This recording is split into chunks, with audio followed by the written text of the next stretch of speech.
Aurora and Arthur Petrova. A day trip to Great Yarmouth with lots of fun, food, and games. In Great Badow's diverse embrace, where many cultures find their space, the Petrova family starts their day in a most precarious, hurried way. At 18 Harrow Way they dwell, amidst the scents they love so well, though borrowed time is what they feel, for the landlord seeks a selling deal. Petar adjusts his glasses blue, while Marija sips a coffee brew. She wears her orange, bright and bold, to hide the scars of stories old. Dobro utro, dobro utro, Petar cries, with warmth and kindness in his eyes, as Cornish pasties, warm and gold, are served before the day is old.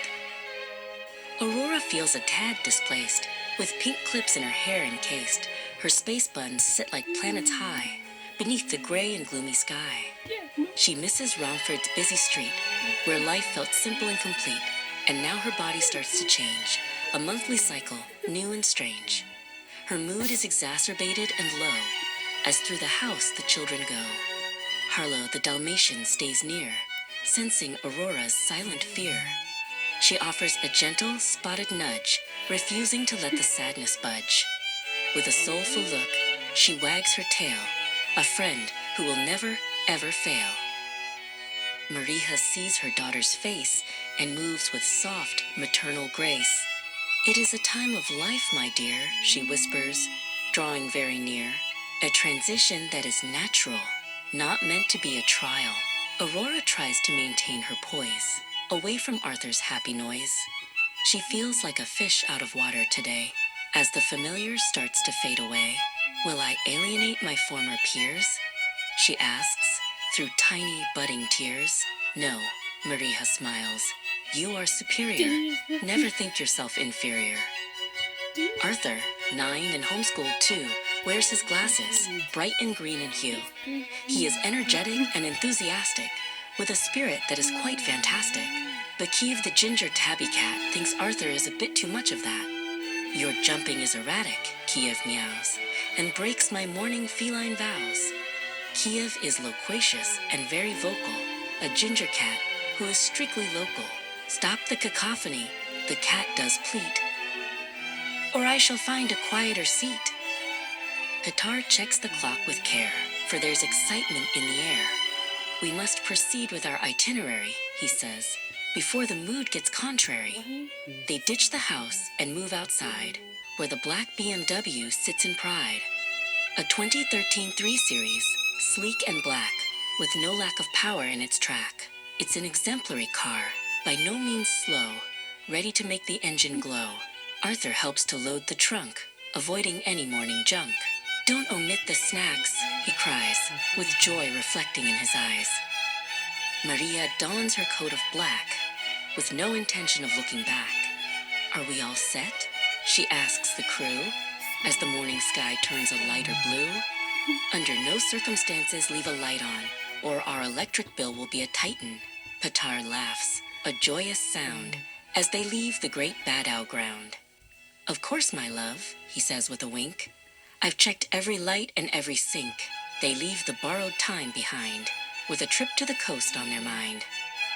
To Springfield first, they make their way, for music starts the Saturday. Arthur meets Andrea, wise and kind, to sharpen his melodic mind. Andrea Badness, grace in stride, lets the piano notes collide. "Demonstrate your scale," she says, through the autumn morning's hazy rays. Arthur's fingers dance and play, chasing the monotonous gloom away. He is competent and quite intense, making every musical sense. Aurora waits within the car, watching the clouds from afar. She feels reticent and rather shy, under the vast and open sky. Maria stays to talk and cheer. The light at the end of the tunnel is near. They recap the plans for the day ahead, with visions of the sea instead. "Do not resent the change, my sweet, for the world is waiting at your feet." Aurora nods. Her mood starts to wane, as they watch the Springfield window pane. Next is Little Waltham's leafy lane, to see a house and end the pain. At 67 Church Hill they stop, hoping for a property on top. The house is spacious, grand and tall, with a garden that would please them all. Mnogo hubavo, mnogo hubavo. Maria sighs, with hope reflecting in her eyes. But Petar looks with a wary eye at the price that seems to reach the sky. The circumstance is variable, he notes, but this place really gets our votes. Arthur and Aurora run around on the lush and green garden ground. This isn't abysmal? Arthur shouts. No more out of bounds or abouts. They imagine games of hide and seek, playing through every single week. It's a far cry from the flat, Aurora agrees, as she feels the gentle autumn breeze. The garden is vacant, waiting for life, away from the moving stress and strife. We won't bicker here, Arthur vows under the heavy apple boughs. Heide, Petar calls them back. We must stay on the coastal track. They pile into the BMW once more, with a long drive to the sandy shore. The engine hums a low refrain as they pass the fields of golden grain. It's a long journey, Petar does say, but we'll reach the beach by midday. Arthur is restless, prone to squabble, making the car seats shake and wobble. Are we there yet? He asks with a grin, as the long road starts to spin. Lunch is served upon the knee, as mobile as a lunch can be. Chicken curry, spicy and deep, and naan bread that they want to keep. Maria hands an omelet round as they leave the Chelmsford ground. The scent of spices fills the air, a feast beyond any compare. Aurora eats with cautious grace, a small smile growing on her face. This is superior to a sandwich, she says, enjoying the spicy, aromatic ways. To make matters better, there's mango lassi too, Maria says, passing a bottle through. Great Yarmouth greets them with a roar of waves against the sandy shore. The golden beach is wide and vast, a memory they'll make to last. Petar parks with manual skill upon the sandy, windy hill. Fortunately, we've arrived, he cheers, as the coastal skyline now appears. The wind is biting, cold and sharp, like strings upon a wintry harp, but the sun breaks through the clouds so gray to bless their Saturday seaside play. On the pier, the games begin, with bells that chime and lights that spin. Arthur is ecstatic at the sight of the arcade glowing in the light. Aurora tries the claw machine, the most frustrating thing she's ever seen. It's rigged, she cries, a total sham, as the metal claw makes a sudden slam. Try again, Arthur does insist, or you'll regret the prize you missed. They collaborate to win a bear, with a determined and focused flair. Inside the sea life, dark and blue, a watery world comes into view. Sharks and rays, small and great, move at a slow and rhythmic rate. Petar points to a jellyfish clear. Don't let it intimidate you, my dear. It floats like a ghost in the deep, while the tiny seahorses fall asleep. Arthur is fascinated by the reef. It's beyond any human belief. The glass is cold against his nose as the underwater magic grows. Aurora watches the turtles glide with a sense of peace deep inside. Maria stands by her side so near, they have nothing to object to or fear. The water is calm and serene, the most beautiful thing they've seen. It's reminiscent of the deep, where the ocean's secrets keep. Aurora feels her worries fade in the cool and quiet watery shade. I'm glad we came, she says with a sigh, as a giant stingray wanders by. Hunger strikes as the sun goes down over the busy coastal town. They find Golden Walk, so warm and bright, a beacon in the falling light. Petar orders a feast of treats with steaming bowls and sticky meats. Nazdrave, Nazdrav, he says with a grin, as the family dinner starts to begin. The food is sufficient and quite a lot, everything coming piping hot. Maria laughs at a fortune cookie joke through the steam and the kitchen smoke. Aurora and Arthur dig right in, with noodles dripping from the chin. Arthur, you are very funny, Aurora teased, when Arthur said he was super pleased. They share the spring rolls and the rice, everything tasting incredibly nice. This is the ultimate dinner, Arthur says. The best of all my Saturday days. They recap the highlights of the pier, while the evening crowds start to appear. No wonder we're tired, Aurora notes, after the arcade and the boats.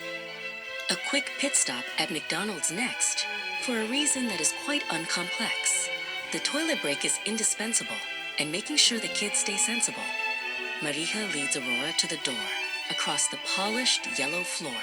Better out than in, she says with a smile. It will be our last stop for a while. Aurora feels better, the time of life ease, as she feels the evening's coastal breeze. Let's proceed to the bowling lane and see who shall ultimately reign. At the bowling alley, neon and loud, they join the happy Saturday crowd. Petard chooses a ball of blue, while Arthur picks a green one too.